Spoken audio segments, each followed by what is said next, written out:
দেশের ক্রিকেট আজ প্রশ্নবিদ্ধ।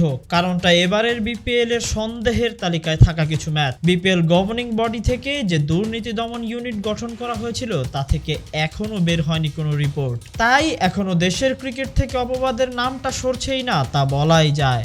বিপিএল এ ঢাকা বনাম রংপুরের সেই ম্যাচ থেকে ফিক্সিং এর আলোচনা জোরালো হতে থাকে। তারপর সিলেট, রাজশাহী, চিটাগং কিংসের নামের পাশেও বসে এই অভিযোগ।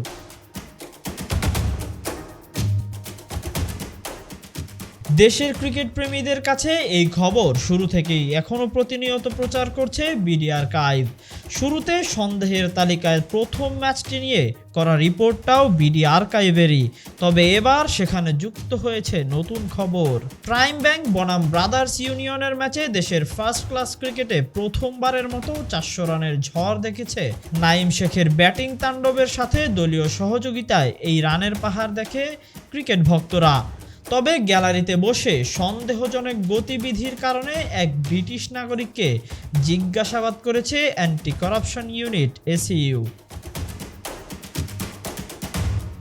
রোববার 9 মার্চ মিরপুরের হোম অফ গ্রাউন্ডে ব্রাদার্স ইউনিয়ন ও প্রাইম ব্যাংকের ম্যাচটিতে বিসিবির নজরে পড়েন এই ব্রিটিশ লোকটি।